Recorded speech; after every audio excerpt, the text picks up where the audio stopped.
السلام علیکم QNN میں خوش آمدید دوستو۔ آج ہم آپ کو علامہ اقبال کے بارے میں کچھ باتیں بتائیں گے، کیونکہ جیسا کہ آپ سب جانتے ہیں کہ آج علامہ اقبال کی 83ویں یعنی 83 ڈیتھ اینیورسری منائی جا رہی ہے۔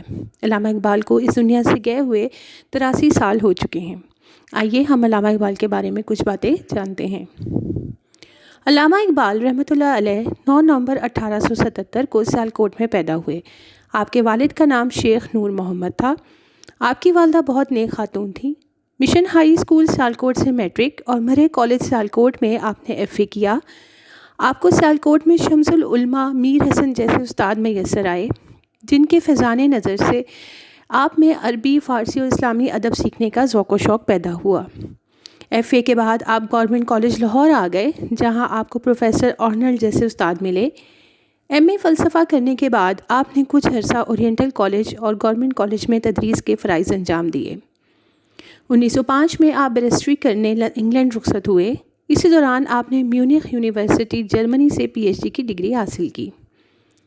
یوں تو اقبال رحمۃ اللہ علیہ نے دنیا بھر کے انسانوں کو مخاطب کر کے شعر کہے ہیں، لیکن ان کی امیدیں، آرزوئیں اور امنگیں زیادہ تر مسلمان نوجوانوں سے وابستہ ہیں۔ انہوں نے مسلم نوجوانوں میں احساس خودی کو بیدار کرنے کا ذمہ اٹھایا اور نوجوانوں کو اپنے ماضی میں جھانکنے کی دعوت دی۔ اقبال رحمۃ اللہ علیہ دلوں کو ولولہ بخشتے ہیں اور روح کو اسلام کی محبت سے تڑپا دیتے ہیں۔ خطاب باجوانان اسلام ان کی ایک خوبصورت نظم ہے۔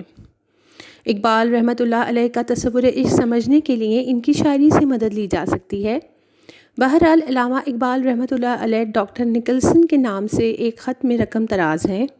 یہ لفظ نہایت وسیع معنوں میں استعمال ہوا ہے، یعنی کسی شے کو اپنے اندر جذب کر لینے اور جز بنا لینے کی آرزو کا نام عشق ہے، جس کا کمال یہ ہے کہ قد و مرتبہ پہچانے اور ساتھ ہی ادراک کامل سے اس کو بروئے کار لائے۔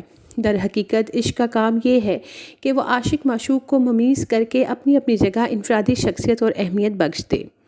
جن دنوں علامہ اقبال زیر تعلیم تھے، ان دنوں اس رومانوی تحریک کا ہمارے ہاں رواج ہو چلا تھا، جس نے پورے یورپ کو متاثر کیا ہوا تھا۔ علامہ اقبال رحمۃ اللہ علیہ نے جرمنی کی فلسفی نتشے اور فرانس کے برگزا کے فلسفے کا گہرا مطالعہ کیا۔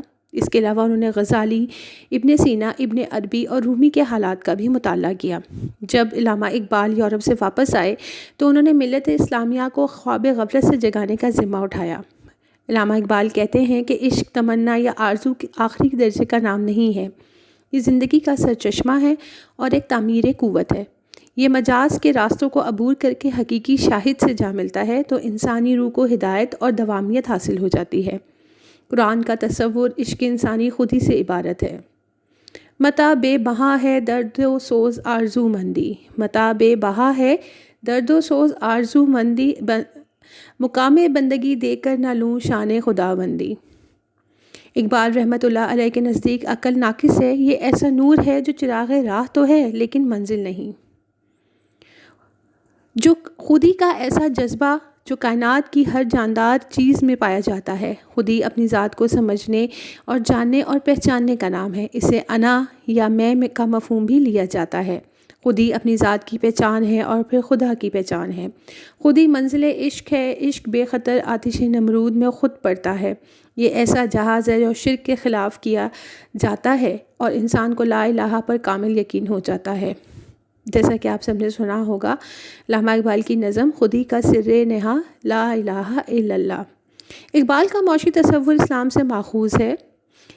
اقبال نے بہت پہلے پیشن گوئی کی تھی: گیا دور سرمایہ داری گیا، تماشا دکھا کر مداری گیا، گراں خواب چینی سنبھلنے لگے، ہمالہ کے چشمے آ ملنے لگے۔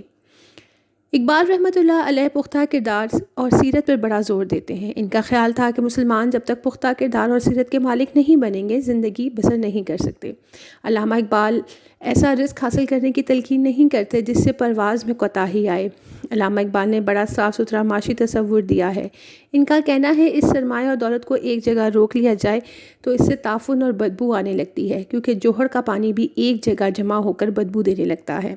دولت اور سرمایہ کو لوگوں کی فلاح و بہبود کی خاطر خرچ کرتے رہنا چاہیے۔ علامہ اقبال کی شاعری کا مطالعہ کیا جائے تو وہ ایک ماہر تعلیم کی حیثیت سے بھی سامنے آتے ہیں۔ علامہ اقبال کہتے ہیں کہ یہ اساتذہ اکرام کا فرض ہے کہ وہ زیادہ سے زیادہ تعلیم حاصل کریں اور اپنے کردار و افکار سے طلباء کو متاثر کریں۔ علامہ اقبال اسلامی تعلیم کے حق میں بھی ہیں۔ علامہ اقبال اسلامی ماہرین تعلیم کی ازسر نو پیروی کی دعوت ہیں، جیسا کہ انہوں نے اپنے شعر میں کہا، رہ گئی رسم ازاں روح بلالی نہ رہی، رہ گئی رسم ازاں روح بلالی نہ رہی، فلسفہ رہ گیا تلقین غزالی نہ رہی۔ الغرض علامہ اقبال ایک ہمہ گیر شخصیت کے مالک تھے۔ انہوں نے زندگی بھر ادب کی خدمت کی اور مسلمانوں کو اپنے دین پر قائم و دائم رہنے کی تلقین کی۔ ان کی شاعری ایک گہرا مطلب رکھتی ہے۔ آج اگر ان کی شاعری پر عمل کیا جائے تو اس بگڑے ہوئے معاشرے کی اصلاح کی جا سکتی ہے۔ علامہ اقبال نے اپنی شاعری سے مسلمانوں کو خواب غفلت سے جگایا اور ان کو ایک الگ مملکت کا تصور دیا۔ وہ خواب انہوں نے دیکھا جس کے باعث قائد اعظم نے اپنی محنت سے مسلمانوں کو ایک الگ ملک دیا جس کا نام پاکستان ہے۔ 1930 سے 1932 کے دوران گول میز کانفرنسز میں لندن میں علامہ اقبال نے 2 قومی نظریے کو پیش کیا اور انہوں نے ایک الگ تصور پیش کیا کہ مسلمان ایک الگ قوم کی حیثیت سے ایک الگ ریاست میں اپنی زندگی گزاریں۔ الغرض کہ علامہ اقبال کی شاعری تمام مسلمانوں کے لیے ایک نمونہ ہے جس پہ عمل کر کے ہم ایک اچھے مسلمان بن سکتے ہیں۔ علامہ اقبال کی شاعری میں بچے کی دعا جیسے تمام مدارس میں پڑھائی جاتی ہے، لب پہ آتی، ماں کی فریاد، جگنو، ماں کا خواب، بچے کی فریاد، اس کے علاوہ اور بہت ساری شاعری ہے۔ علامہ اقبال 21 اپریل 1938 کو اس دنیا سے وفات پا گئے۔ ہم سب کو چاہیے کہ ہم علامہ اقبال کی شاعری کو اپنے لیے کامل راہ سمجھیں۔ Thank you for keep watching QNN۔